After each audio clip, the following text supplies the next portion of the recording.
तो हमने अपने लास्ट क्लास में अपर रेस्पिरेटरी ट्रैक पढ़ा था।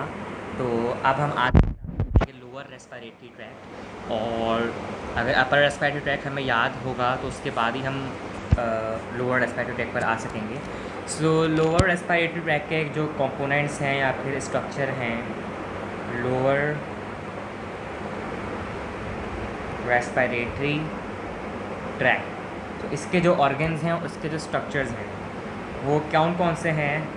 These are trachea, which is also known as the wind pipe, bronchus, bronchioles,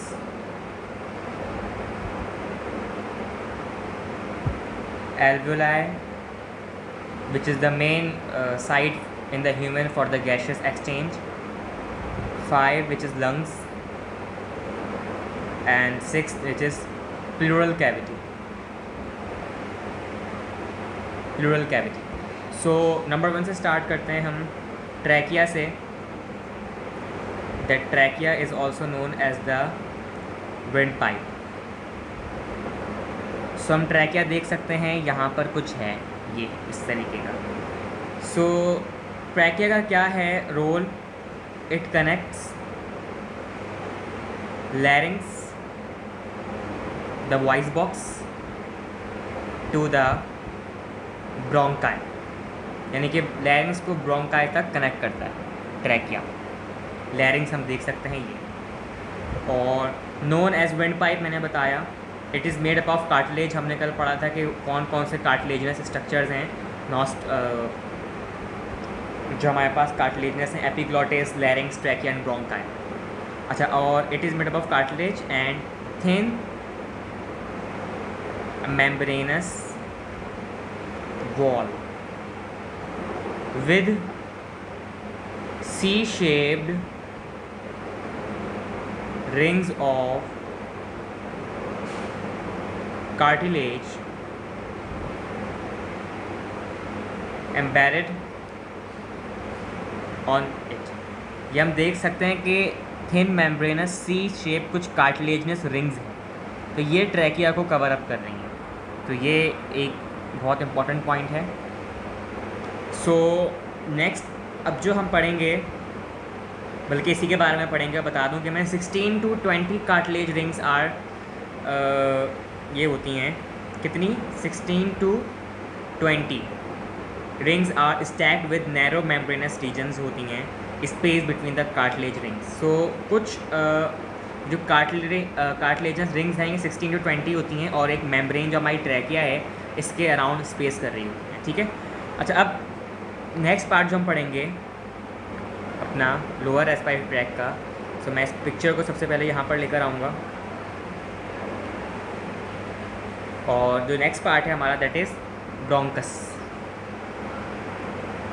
जैसा कि आप देख सकते हैं कि ब्रोंकस हमें दो नज़र आ रहे हैं, एक लेफ़्ट ब्रोंकस और एक right bronchus.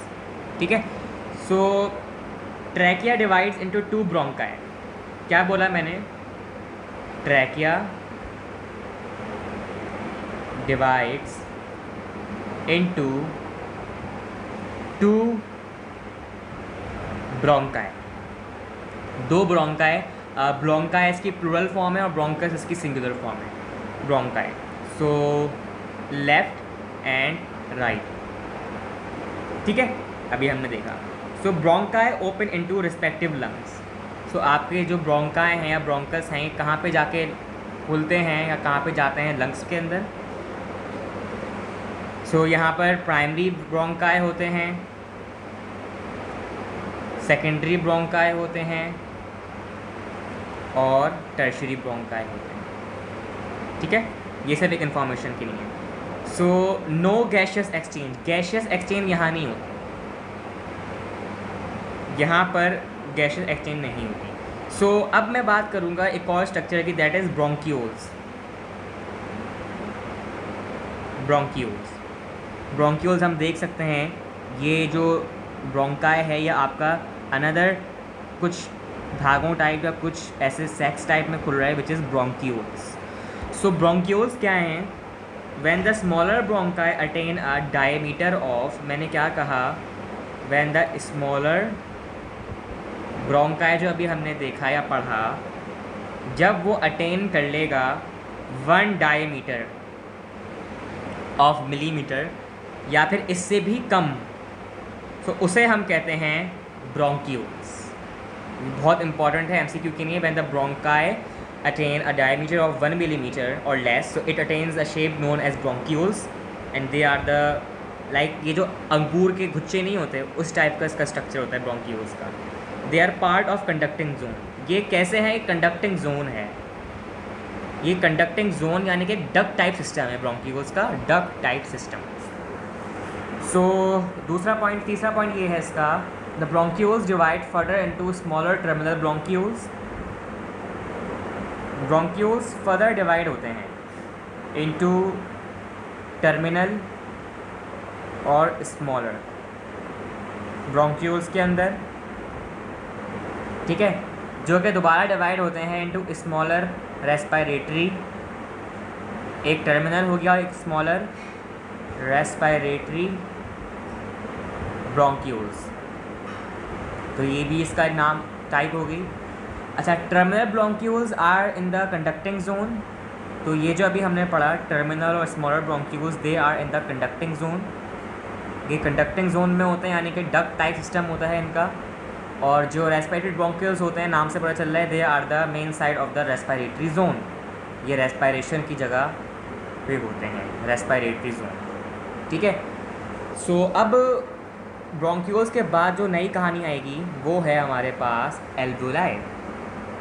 So alveoli are the main site where the gaseous exchange in human takes place. So alveoli terminal bronchioles जो हैं हमारे टर्मिनेट होते हैं, जब भी नाम इनका टर्मिनल है।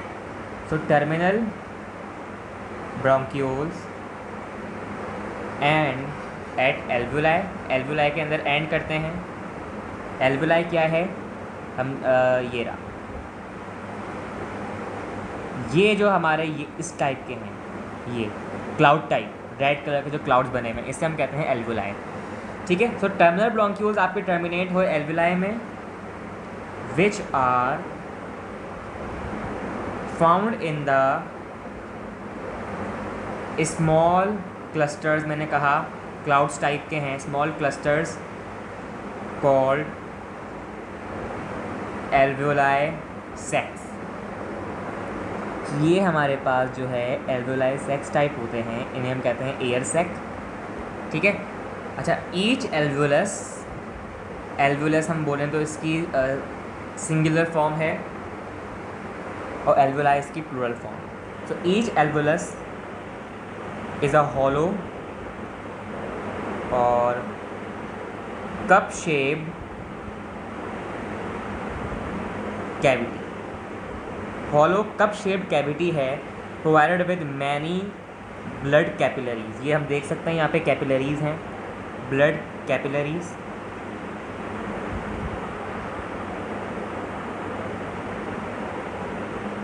कैपिलरीज सो यहाँ पर exchange of gases takes place करती हैं, एक्सचेंज ऑफ गैसेस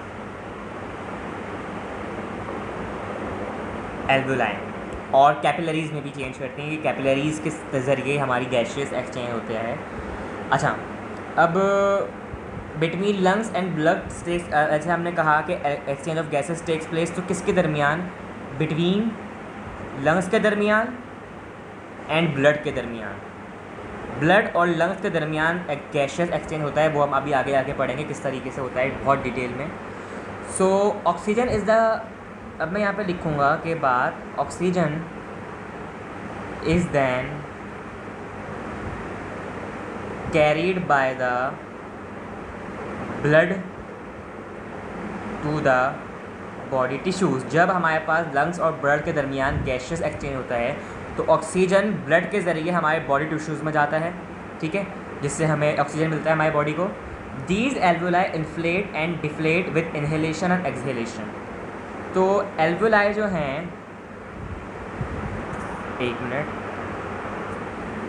एल्वुलाई जो हैं ये इन्फ्लेट भी होते हैं यानी कि फूलते भी हैं, और साथ साथ डिफ्लेट भी होते हैं यानी कि फूलते भी नहीं हैं, with respect to the inhalation, जिसे हम कहते हैं इन्फ्लेट होने को हम कहते हैं इनहेलेशन और डिफ्लेट होने को हम कहते हैं डिफ्लेशन, सॉरी डिफ्लेशन नहीं, एक्सहेलेशन, मैंने डिफ्लेशन बोल दिया, एक्सहेलेशन। सो ये इनका आपस का ताल्लुक़ है। अच्छा, एक हमारे पास एक टर्म है असाइनस। सो ये एक रीजन है लंग का रीजन है, रीजन ऑफ लंग, जिसमें जो सप्लाइड है, किससे सप्लाइड है? असाइनस। रीजन ऑफ लंग एक असाइनस है जो सप्लाइड है with air from one of the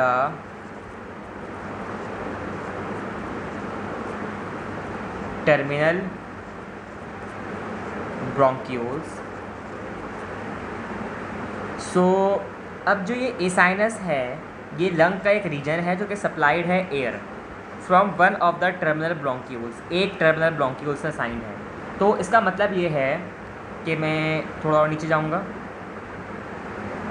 तो इसका मतलब ये है it is the system of alveoli, it is the system of alveoli, एक एल्वुलाई का सिस्टम है जिसे हम एसाइनस कहते हैं। ठीक है। सो इसमें क्या होता है, एल्वुलर सैक्स होते हैं, एल्वुलर डक्ट्स होती हैं, जब ब्रोंक्यूल से टर्मिनल साइड पे आते हैं डक्ट्स निकलती हैं, एल्वुलर सैक होते हैं, और थर्ड में रेस्पिरेटरी ब्रोंक्यूल्स होते हैं। सो इसे हम कहते हैं असाइनस, रेस्पिरेटरी ब्रोंक्यूल्स। सो अब मैं नीचे आ जाता हूँ, मज़ीद अपनी पिक्चर को भी नीचे ले आता हूँ।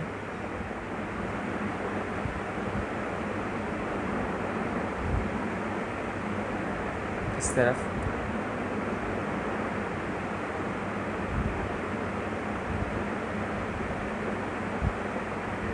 इस टर्म को थोड़ा चेंज करना पड़ेगा क्योंकि ये सब बिगड़ चुका है।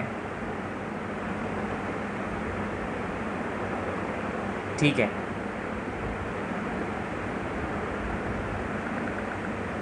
पिक्चर को हम ज़रा नीचे ले आते हैं।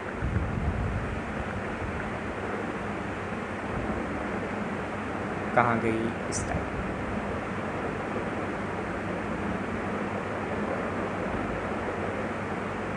बिल्कुल। सो अब मेरे पास एक टर्म है जिसे हम कहते हैं इंटर कोस्टल मसल्स। अगर हमने इसका मतलब समझ लिया तो हमें रेस्पिरेशन का आधा चैप्टर समझ आ गया। सो इंटर कोस्टल मसल्स क्या होते हैं? Intercostal muscles are found between the ribs, between ribs, ये हम देख रहे हैं ribs, where they fill up spaces, जहाँ पर ये अपनी स्पेसेस फिल करते हैं, फिल अप स्पेसेस, ये मसल्स होते हैं। ठीक है। और they are 22 pairs of muscles, हमें पता है 22 पेयर्स ऑफ मसल्स होते हैं intercostal, that help in chest movement during breathing. इसका मेन फंक्शन क्या है? चेस्ट की मूवमेंट है ड्यूरिंग ब्रीथिंग। जब हम सांस लेते हैं, इनहेल करते हैं, तो मसल्स की कॉन्ट्रैक्शन की वजह से हमारा चेस्ट जो है मूव करता है। तो these are called the intercostal muscles. इनका क्या फंक्शन है मैं बाद में बताऊंगा डिटेल में। अच्छा, एक टर्म है हमारे पास प्लूरल मेम्ब्रेन। प्लूरल मेम्ब्रेन हम यहाँ देख सकते हैं, ये एक नाम है प्लूरा और इसे हम कह रहे हैं प्लूरल स्पेस। ठीक है। और ये जो उसकी मेम्ब्रेन है इसे हम कहते हैं प्लूरल मेम्ब्रेन। सो इसका मतलब क्या है? प्लूरल क्या है, प्लूरा क्या है? सो प्रोटेक्टिंग मेम्ब्रेन अराउंड लंग्स। हम देख सकते हैं पिक्चर में एक प्रोटेक्टिंग मेम्ब्रेन है, मेम्ब्रेन अराउंड लंग्स। ठीक है। और ये कैसी है? डबल लेयर्ड है, डबल लेयर्ड है और सीरस है। सो सीरस का मतलब है कि सीरम प्रोड्यूस करती है, मतलब फ्लूइड टाइप प्रोड्यूस करती है, तो इसकी ये भी फंक्शन है एक। अच्छा, अब मैं इस डायग्राम को थोड़ा और नीचे ले आऊँगा। अब प्लूरल कैविटी का भी मेन फंक्शन है इंटरकोस्टल मसल्स की तरह। सो प्लूरल कैविटी का मतलब क्या है, अभी मैंने बताया कि एक मेम्ब्रेन है लंग, ठीक है, डबल लेयर्ड है और सीरस है। तो अटैच विद, मैं लिख देता हूँ, it is attach to the wall of the thoracic cavity, thoracic cavity की वॉल से अटैच होती है ये। और जो पेराइटल प्लूरा होता है, पेराइटल प्लूरा, वो क्या फॉर्म करता है, आउटर लेयर ऑफ मेम्ब्रेन, ठीक है, तो आउटर लेयर ऑफ मेम्ब्रेन। सो इसका मतलब क्या है, और प्लूरल कैविटी क्या है या प्लूरा क्या है, तो इसका मतलब ये है कि मैं यहाँ पे लिखता हूँ pleural cavity. So pleural cavity एक ऐसी चीज़ है, यानी कि there is a cavity between two layers of pleural membrane. जाहिर सी बात है, प्लूरल मेम्ब्रेन के दरमियान जो कैविटी होगी उसे हम प्लूरल कैविटी कहेंगे। ये नज़र आ रहा है ना, प्लूरल स्पेस, इसे ही हम कह रहे हैं प्लूरल कैविटी। तो ये प्लूरल मेम्ब्रेन के दरमियान जो होती है इसे हम कहते हैं प्लूरल कैविटी, ठीक है। और it is provided by the thin fluid known as pleural fluid. क्या कहलाता है, प्लूरल फ्लूइड इसके अंदर होता है जिसे हम कहते हैं थिन फ्लूइड। सो इसका थिन फ्लूइड का मतलब क्या है, हमें पता है जब किसी भी फ्लूइड का जो हमारी बॉडी में उसका फंक्शन क्या है, लुब्रिकेट करना, lubricates the membrane during expansion and contraction of lungs। जब भी हमारे लंग्स रेस्पायर करते हैं तो वो एक्सपेंशन में जाते हैं और कंट्रैक्शन में जाते हैं।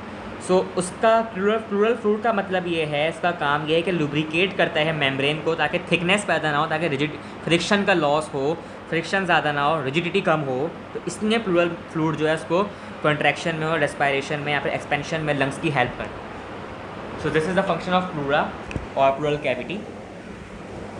सो अब एक और इम्पॉर्टेंट टर्म है, यहाँ पे लिखी हुई भी है, मैं बताता हूँ। ये जो चीज़ नज़र आ रही है, डायफ्राम जो नज़र आ रही है, सो मैं कहूँगा the floor of chest cavity, the chest is called diaphragm. हमारे चेस्ट के ऊपर डायफ्राम एक पता है हमें, एक प्रोटेक्टिव कवरिंग है, which is sheet of skeletal muscle. Skeletal muscle की शीट है। और डायफ्राम का फंक्शन क्या है, इट कॉन्ट्रैक्ट्स, डायफ्राम कॉन्ट्रैक्ट, अब ये चीज़ बड़ी याद करने वाली है, इंपॉर्टेंट जो मैं लिख रहा हूँ, डायफ्राम कॉन्ट्रैक्ट्स ड्यूरिंग इन्हेलेशन। जब इन्हेल करेंगे तो डायफ्राम क्या होगी, कॉन्ट्रैक्ट होगी। और एक्सपेंड ड्यूरिंग एक्सेलेशन। अभी हमने पढ़ा प्लूरल फ्लूइड का काम क्या है, इन्हेलेशन और एक्सेलेशन के दरमियान लुब्रिकेशन करना, एक्सपेंशन और कॉन्ट्रैक्शन के दरमियान। तो जब भी हम हमारा जो है लंग्स एस्पायर करेंगे, जब डायफ्राम हमारी कॉन्ट्रैक्ट होगी तो इन्हेलेशन होगा, और जब एक्सपेंड होगी तो एक्सेलेशन होगा, ठीक है। सो ये चीज़ भी बहुत इंपॉर्टेंट है याद करने के लिए।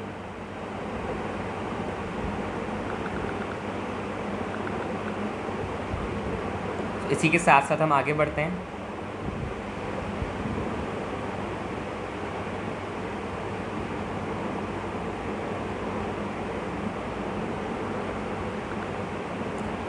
सो अब मेरे पास लोअर रेस्पिरेटरी ट्रैक भी ख़त्म हुआ हमारा आज का। सो लोअर रेस्पिरेटरी ट्रैक हमारा एंड हुआ। सो अब हम पढ़ेंगे अपना ब्रीथिंग का मेकेनिज़्म। सो अब मैं आ रहा हूँ main part of this chapter, so which is the inhalation and exhalation. So मैं यहाँ पे लिखूँगा अब, बल्कि मैं काम करता हूँ उस पिक्चर को वापस ऊपर ले आता हूँ, क्योंकि अब हमारा कोई इतना काम नहीं है, मगर चलें फिर भी मैं उसको ये रहने देता हूँ, कोई ज़रूरत नहीं है ऊपर ले आने की, क्योंकि क्या पता कुछ समझ आए। सो इन्हेलेशन एंड एक्सहेलेशन। ठीक है, so the process of breathing consist of 2 parts, inhalation और एक्सहेलेशन। ब्रीथिंग हमारे पता है हमें किन 2 पार्ट्स में कंसिडर है, एक होता है इनहेलेशन और एक होता है एक्सहेलेशन।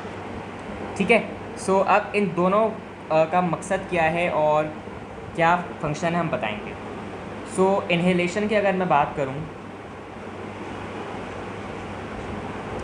इनहेलेशन की अगर मैं हेडिंग डालूं, तो इनहेलेशन एक ऐसा प्रोसेस है जिसमें जो चीज़ अकर होती है वो क्या है। तो सबसे पहले मैं ये बताऊंगा, इनहेलेशन टेक्स प्लेस ओनली। कब होती है इनहेलेशन? ये जब होती है takes place only. So inhalation takes place only when the atmospheric, अब मैं क्या करूँ गौर से सुनना है, when the atmospheric pressure is greater than the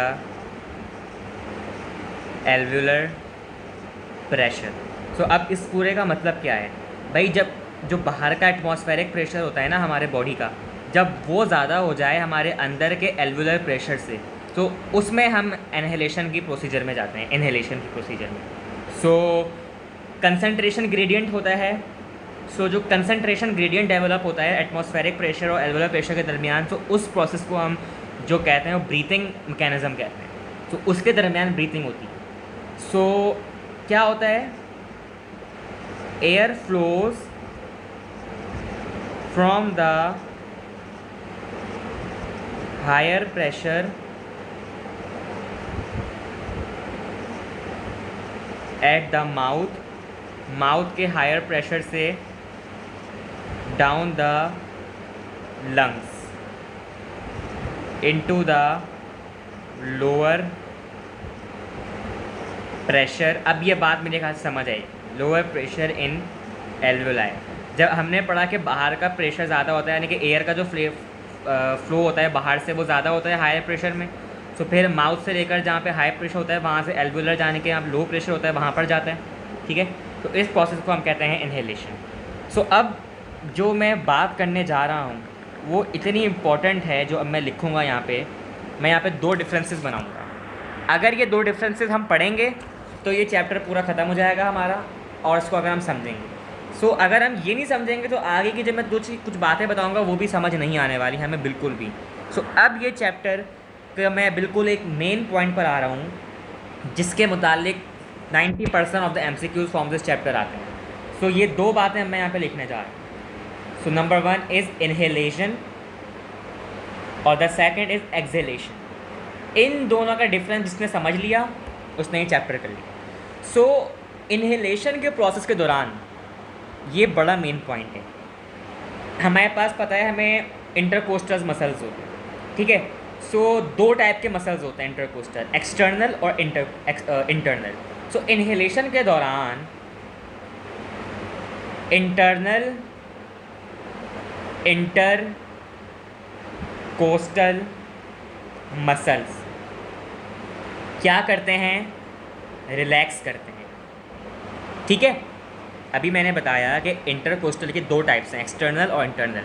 so internal intercostal muscles inhalation के दौरान रिलैक्स करते हैं, और वाइल इंटरनल, शॉर्ट फॉर्म लिख रहा हूँ मैं, इंटरकोस्टल मसल्स एक्सहेलेशन के दौरान जब यहाँ पे रिलैक्स करते हैं तो यहाँ क्या करेंगे, कॉन्ट्रैक्ट करेंगे, कॉन्ट्रैक्ट करते हैं। सो इसको याद कैसे रखें मैं बताता हूँ, उसकी ट्रिप और टिप मैं बताता हूँ कि इसको कैसे याद रखें। और external intercostal muscles during inhalation क्या करते हैं, कॉन्ट्रैक्ट करते हैं। सो इसी तरह यहाँ पर क्या होगा, एक्सहेलेशन में एक्सटर्नल इंटरकोस्टल मसल्स का काम रिलैक्स करना। सो मैंने किस तरीके से याद किया था ये, ताकि मैं MCQ सही कर सकूँ, इस तरीके से कि मैंने इंटरनल को छोड़ दिया था। तो जब मैंने इंटरनल इंटरकोस्टल मसल्स को अपने जहन से निकाल दिया था तो मैंने याद रखा था कि भाई सब एक चीज़ है, एक्सटर्नल इंटरकोस्टल मसल्स। ठीक है, तो जब इनहेलेशन होती है ना तो एक्सटर्नल इंटरकोस्टल मसल्स रिलैक्स कर जाते हैं। सॉरी कॉन्ट्रैक्ट कर जाते हैं। अब इसमें दोबारा से मैं बता दूं कि मैंने इंटरनल इंटरकोस्टल मसल्स को अपने जहन से निकाल दिया था। मैंने याद रखा कि एक्सटर्नल इंटरकोस्टल मसल्स होते हैं कोई चीज़। तो पेपर में मेरे पास एमसीक्यू आया कि ड्यूरिंग द इनहेलेशन और exhalation what is the main purpose of internal intercostal muscles. तो मैंने तो इंटरनल इंटरकोस्टल मसल्स को निकाल दिया था अपने जहन से, मैंने याद रखा था एक्सटर्नल इंटरकोस्टल मसल्स। तो जब मैंने एक्सटर्नल इंटरकोस्टल मसल्स को याद रखा और मुझे पता थी ये बात कि एक्सटर्नल इंटरकोस्टल मसल्स हमेशा कॉन्ट्रैक्ट करते हैं ड्यूरिंग इनहेलेशन, मैंने कोई चीज़ याद नहीं की। मैंने बोला कि भाई सिर्फ एक्सटर्नल इंटरकोस्टल मसल्स कॉन्ट्रैक्ट करते हैं जब मैं रेस्पायर करता हूँ या जब मैं इनहेल करता हूँ, ख़त्म हो गई बात। तो automatically external intercostal muscles exhalation के दौरान क्या करेंगे, रिलैक्स कर जाएंगे। सो मैंने यहाँ पे एक ताल्लुक बना दिया, एक ये चीज़ हो गई। तो अब जब मेरे पास एमसीक्यू आया during inhalation what is the main purpose of internal intercostal muscles, तो जब इनहेलेशन में एक्सटर्नल इंटरकोस्टल मसल्स कॉन्ट्रैक्ट कर रहे थे तो इनहेलेशन में ही इंटरनल इंटरकोस्टल मसल्स उसका अपोजिट करेंगे ना, तो क्या करेंगे, रिलैक्स करेंगे। तो इसी तरह दोबारा एमसीक्यू आया what is the purpose of internal intercostal muscles during exhalation. So जब इनहेलेशन में इंटरनल इंटरकोस्टल मसल रिलैक्स कर रहे थे तो एक्सहेलेशन में क्या करेंगे, वो कॉन्ट्रैक्ट करेंगे। तो इसका सीक्वेंस कुछ यूँ बनेगा, contract to contract and relax to relax. So घबराने की ज़रूरत नहीं है। तो इससे मुतालिक मैं एक एमसीक्यू ज़रूर सॉल्व करवाऊँगा ताकि हमें एक आइडिया हो जाए। तो मेरे सामने हमारा फर्स्ट ईयर आगा खान बोर्ड का जो पेपर 1 था 2023 में जो हमने दिया था, उसमें जो एमसीक्यू नंबर 45 था वो हमारे इस टॉपिक से रिलेटेड है, इंटरकोस्टल मसल से रेस्पायरेशन के। सो अब यहाँ पे लिखा हुआ है 45 पे एमसीक्यू में, what happens to the muscles of the diaphragm and internal intercostal muscles during exhalation in humans. अब यहाँ से पूछा गया है कि क्योंकि इसमें बच्चे कन्फ्यूज़ होते हैं, जब भी मैं ये चीज़ बार बार अच्छी तरह समझा रहा हूँ। तो एक्सहेलेशन होती है, ठीक है, और एक्सहेलेशन में हमारे पास इंटरनल इंटरकोस्टल मसल्स का पहले हम रोल देखेंगे। हम डायफ्राम को छोड़ देंगे, अभी हम डायफ्राम को नहीं पढ़ रहे। अभी हमें मालूम करना है कि भाई इंटरनल इंटरकोस्टल मसल्स का एक्सहेलेशन में क्या प्रोसेस होते हैं। सो मैंने ये कहा था जब मुझे एक्सहेलेशन के बारे में क्वेश्चन आएगा ना मुझसे, तो मैं इंटरनल क्या कहते हैं इनहेलेशन को भूल जाऊँगा। और क्योंकि मुझसे पूछा गया है कि इंटरनल इंटरकोस्टल मसल्स का क्या फंक्शन है, तो मैं पहले आऊँगा एक्सटर्नल इंटरकोस्टल मसल्स पे। सो मुझे पता है एक्सहेलेशन में एक्सटर्नल इंटरकोस्टल मसल्स करते हैं रिलैक्स, ठीक है। जब एक्सटर्नल इंटरकोस्टल मसल्स रिलैक्स करते हैं एक्सहेलेशन में, सो इनहेलेशन में वो क्या करते हैं, कॉन्ट्रैक्ट करते हैं। तो जब एक्सटर्नल इंटरकोस्टल मसल्स एक्सहेलेशन में रिलैक्स करते हैं तो इंटरनल इंटरकोस्टल मसल्स क्या करेंगे, ये बात तो है। तो इंटरनल इंटरकोस्टल मसल्स हमारे पास करेंगे एक्सहेलेशन के दौरान कॉन्ट्रैक्ट। सो जब वो कॉन्ट्रैक्ट करेंगे सो हमारे पास डायफ्राम भी क्या करती है, रिलैक्स करती है। तो जब इंटरनल इंटरकोस्टल मसल्स एक्सहेलेशन में हमारे पास कॉन्ट्रैक्ट करेंगे सो डायफ्राम हमारी रिलैक्स करेगी। मैं बता चुका हूँ डायफ्राम हमारी इनहेलेशन में कॉन्ट्रैक्ट करती है और एक्सहेलेशन में रिलैक्स करती है। सो बात वही आ गई, मैंने सिर्फ याद रखा external intercostal muscles. So external intercostal muscles relax करते हैं एक्सहेलेशन में, तो उसका अपोजिट क्या है, इंटरनल इंटरकोस्टल मसल्स। तो वो क्या करेंगे, कॉन्ट्रैक्ट करेंगे, और डायफ्राम क्या करेगी, रिलैक्स करेगी। सो this is the very easy हो गया हमारे लिए ये। तो ये चीज़ है, इसका ट्रिप है याद करने की। सो इसी के साथ साथ हम अपने सेकेंड पार्ट पर आएंगे इसके, और rib cage moves upwards and outwards. ये भी एमसीक्यू में बहुत आता है। इनहेलेशन के दौरान रिब केज जो होता है moves upward and outwards. Upward move करता है और आउटवर्ड मूव करता है इनहेलेशन में, वाइल इसी में हमारे पास एक्सहेलेशन में रिब केज क्या करता है, अपवर्ड अपवर्ड्स नहीं सॉरी इनवर्ड्स, क्योंकि यहाँ पे अपोजिट होगा, क्योंकि यहाँ पे रिब केज आपका मूव क्या करेगा, इनवर्ड्स, आउटवर्ड नहीं, एंड डाउनवर्ड्स, ठीक है। सो ये भी अपोजिट अफेक्ट हो गया क्योंकि एक्सचेंज ऑफ गैसेज है ना, अपोजिट अफेक्ट्स होंगे। अच्छा, अब डायफ्राम क्या होती है इनहेलेशन में,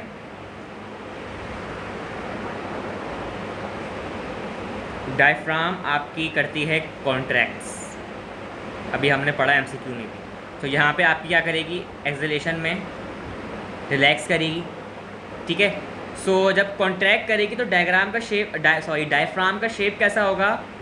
लेस डोम लाइक। ये बड़ा इंपॉर्टेंट पॉइंट है, लेस डोम लाइक होगा। डोम लाइक मतलब इस तरीके से, तो ये थोड़ा इस तरीके का हो जाएगा, लेस डोम लाइक इनहेलेशन। और एक्सहेलेशन में क्या होगा? डायफ्राम जब मूव हमारी इनवर्ड आउटवर्ड करती है, रिलैक्स होती है, सो क्या होगा हमारे पास? डोम लाइक शेप, मोर डोम लाइक शेप। सो ये कुछ इस तरह का हो जाएगा, मोर डोम like shape during exhalation.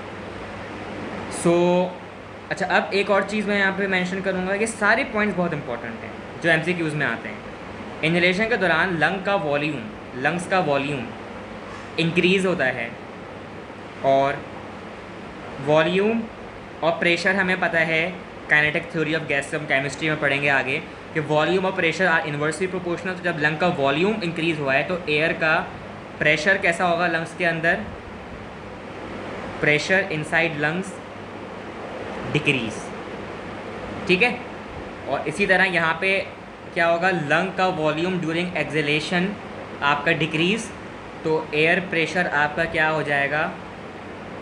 Inside lungs increase. तो अब जो लास्ट पॉइंट है वो ये है, air is pushed into the lungs during inhalation.